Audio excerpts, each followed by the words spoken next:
July 6 తొలి ఏకాదశి. ఆడవారు గుర్తుపెట్టుకొని ఈ రంగు చీర కట్టుకుంటే ఊహించనంత డబ్బు వస్తూనే ఉంటుంది. భర్తకు దీర్ఘాయుష్షు. ఈ వీడియోని చూసే ముందు ఒక లైక్ చేసి జై శ్రీరామ్ అని కామెంట్ చేయండి.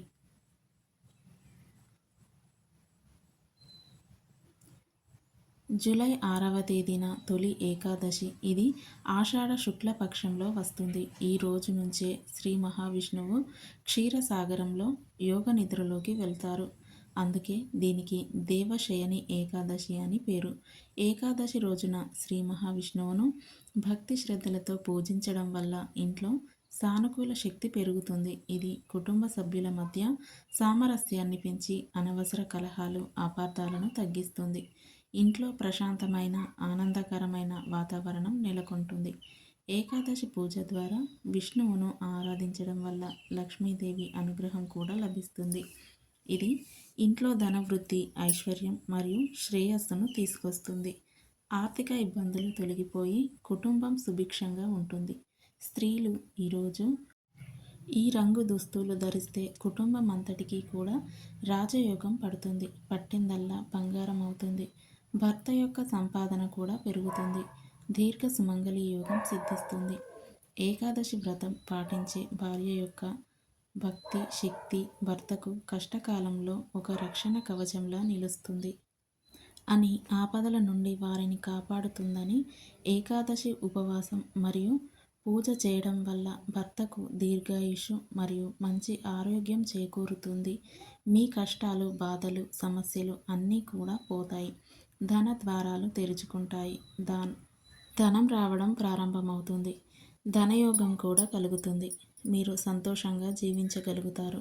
సకల ఐశ్వర్యాలు, మరింత శుభ ఫలితాలు లభిస్తాయి. ఏకాదశి రోజున పూజ చేసేటప్పుడు ఏ రంగు చీరలు ధరించాలనేది చాలా ముఖ్యమైన అంశం. ఏకాదశి తిథి శ్రీ మహావిష్ణువుకు అత్యంత ప్రీతికరమైనది. ఈ రోజున ఉపవాసం ఉండటం, విష్ణువును పూజించడం వల్ల సకల పాపాలు తొలగిపోతాయని, ఏకాదశి రోజున సరైన రంగు చీర ధరించడం ద్వారా పూజకు మరింత శుభ ఫలితాలు లభిస్తాయి. ఇంతకీ ఏకాదశి రోజు ఏ రంగు దుస్తులు ధరించాలి అనే విషయం గురించి ఈ వీడియోలో వివరంగా తెలుసుకుందాం. ప్రతి నెల శుక్లపక్షంలో, కృష్ణపక్షంలో 2 ఏకాదశులు వస్తాయి. ఇలా సంవత్సరానికి మొత్తం 24 ఏకాదశులు ఉంటాయి. కొన్నిసార్లు అధిక మాసం వస్తే 26 ఏకాదశులు వస్తాయి. ప్రతి ఏకాదశికి ఒక ప్రత్యేకమైన పేరు, విశిష్టత ఉంటాయి. ఏకాదశి రోజున అన్నం తినకూడదనే నియమం ఉంది. ఇది కేవలం ఆరోగ్యపరంగానే కాకుండా ఆధ్యాత్మికంగా కూడా ప్రాముఖ్యతను కలిగి ఉంది.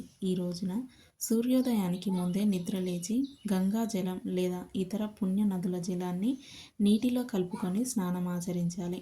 ఇంటిని, వాకిలిని శుభ్రంగా నీటితో కడిగి ముగ్గు పెట్టాలి. ఇంటి గుమ్మానికి పసుపు రాసి బొట్లు పెట్టాలి. శుభ్రమైన బట్టలను ధరించాలి.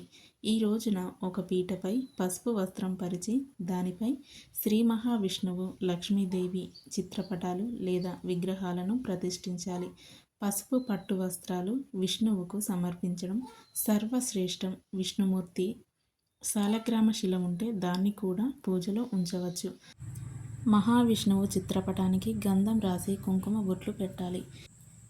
విష్ణువుకు అత్యంత ప్రీతిపాత్రమైన తులసి దళాలను, పసుపు రంగు పూలను, ముఖ్యంగా చామంతి పూలను సమర్పించాలి. విష్ణువుకు తులసి లేకుండా చేసే పూజ అసంపూర్ణం. ఆవు నెయ్యితో దీపారాధన చేయాలి. వరి అన్నం కాకుండా పండ్లు, పాలు, పంచామృతం, బెల్లం, స్వీట్లు, అటుకులు వంటి సాత్విక ఆహారాన్ని నైవేద్యంగా సమర్పించాలి. తాంబూలం కూడా సమర్పించవచ్చు. పూజ పూర్తయిన తర్వాత దీపధూపాలతో పూజించి సంకల్పం చెప్పుకోవాలి. తర్వాత ఓం నమో భగవతే వాసుదేవాయ అనే మంత్రాన్ని కనీసం 108 సార్లు జపించాలి. కర్పూరంతో హారతి ఇవ్వాలి. ఏకాదశి రోజున పూజ చేసేటప్పుడు మహిళలు పసుపు రంగు చీర ధరించడం అత్యంత శ్రేష్టం. ఇది శ్రీ మహావిష్ణువుకు ప్రీతికరమైన రంగు కావడమే కాకుండా జ్ఞానం, సంపద, సానుకూలత మరియు ఆధ్యాత్మిక వృద్ధిని సూచిస్తుంది. పసుపు రంగు అందుబాటులో లేకపోతే తెలుపు, ఎరుపు, నారింజ లేదా ఆకుపచ్చ రంగులను కూడా ఎంచుకోవచ్చు. అయితే నలుపు మరియు ముదురు నీలం రంగులను దూరంగా ఉంచాలి. రంగుతో పాటు శుభ్రత, పవిత్రత మరియు నిరాడంబరత వంటి వస్త్రధారణ నియమాలను పాటించడం వల్ల ఏకాదశి పూజకు సంపూర్ణ ఫలితాలు లభిస్తాయి. ముఖ్యంగా పూజ చేసేటప్పుడు మనసులో భక్తి, ఏకాగ్రత మరియు స్వచ్ఛమైన సంకల్పం ఉండటం అన్నిటికంటే ముఖ్యం. అంతర్గత భక్తియే దైవ అనుగ్రహానికి మార్గం. ఏకాదశి అనేది శ్రీ మహావిష్ణువుకు అత్యంత ప్రీతికరమైన తిథి. ఈ పవిత్రమైన రోజున విష్ణువును భక్తి శ్రద్ధలతో పూజించడం, ఉపవాసం ఉండటం ద్వారా సకల పాపాలు తొలగి మోక్షం లభిస్తుందని పురాణాలు చెబుతున్నాయి.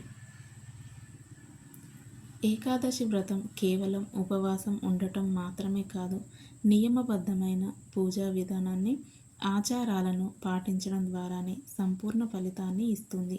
గురుగ్రహం జ్ఞానం, ఐశ్వర్యం, శుభం, ఆధ్యాత్మికత మరియు సంతాన భాగ్యానికి అధిపతి.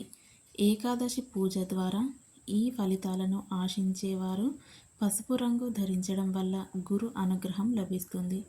లక్ష్మీదేవికి కూడా పసుపు అంటే ఇష్టం. అందువల్ల ఏకాదశి రోజున పసుపు చీర ధరించి లక్ష్మీదేవిని కూడా ఆరాధించడం వల్ల ధన ప్రాప్తి కలుగుతుంది. పసుపు రంగు మాకు అందుబాటులో లేదు అనుకునేవారు ఎరుపు, ఆకుపచ్చ, నారింజ చీరలు అయినా ధరించి పూజ చేయవచ్చు. ఆడవారు మాత్రమే కాకుండా పిల్లలు, మగవారు కూడా ధరించి పూజ జరుపుకుంటే మరింత ధనలాభం కలుగును. ఏకాదశి వ్రతం దశమి తిథి సాయంత్రం నుంచే ప్రారంభమవుతుంది.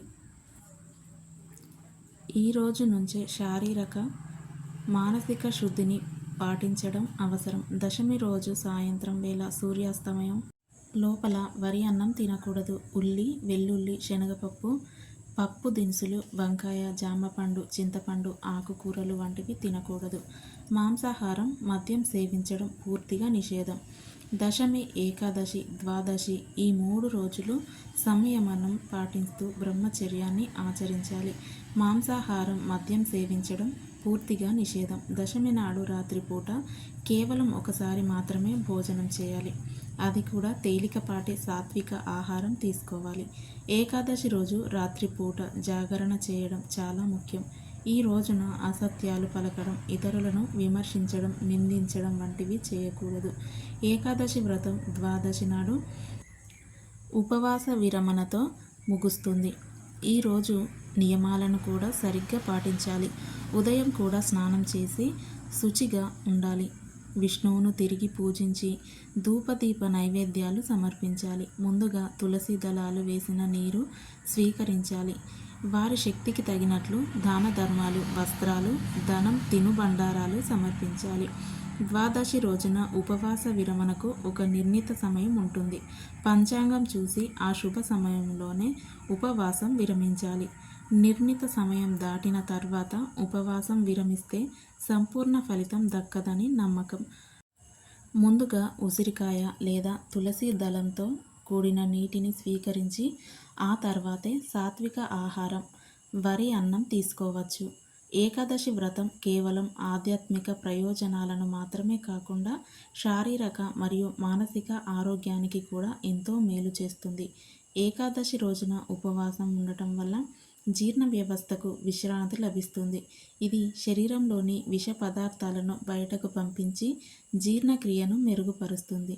తద్వారా శరీరం ఆరోగ్యంగా మారుతుంది. క్రమం తప్పకుండా ఉపవాసం ఉండటం వల్ల శరీర జీవక్రియ మెరుగుపడుతుంది. ఇది శరీర బరువు నియంత్రణలోను, శక్తి స్థాయిలను పెంచడంలోనూ సహాయపడుతుంది. ఉపవాసం శరీరంలోని రోగనిరోధక శక్తిని పెంచుతుంది. ఇది వ్యాధుల నుండి రక్షించుకోవడానికి సహాయపడుతుంది. మంత్రజపం మరియు జాగరణ చేయడం వల్ల మనసు ప్రశాంతంగా, ఏకాగ్రతతో ఉంటుంది. ఇది మానసిక ఒత్తిడి, ఆందోళన తగ్గిస్తుంది. ఆత్మ నియంత్రణ అలవడుతుంది. ఆధ్యాత్మిక సాధనలో ఒక ముఖ్యమైన భాగం ఇది. మనసును ప్రాపంచిక విషయాల నుండి దూరం చేసి భగవంతునిపై కేంద్రీకరించేలా చేస్తుంది. ఇది ఆధ్యాత్మిక ఉన్నతికి, ఆత్మ జ్ఞానానికి మార్గం చేస్తుంది. ఉపవాస జాగరణల ద్వారా మనలోని చెడు గుణాలను జయించి సత్వగుణాన్ని పెంపొందించుకోవచ్చని దీని అంతరార్థం. ఇది పాపాల నుండి విముక్తికి దారితీస్తుంది. చక్కగా ఈ నియమాలను పాటించండి. మా వీడియో కనుక మీకు నచ్చినట్లయితే ప్లీజ్ లైక్ చేసి మీ ఫ్రెండ్స్కి షేర్ చేయండి. అలాగే మా వీడియోస్ మీకు వెంటనే చేరాలంటే మా ఛానల్ని సబ్స్క్రైబ్ చేసుకోండి.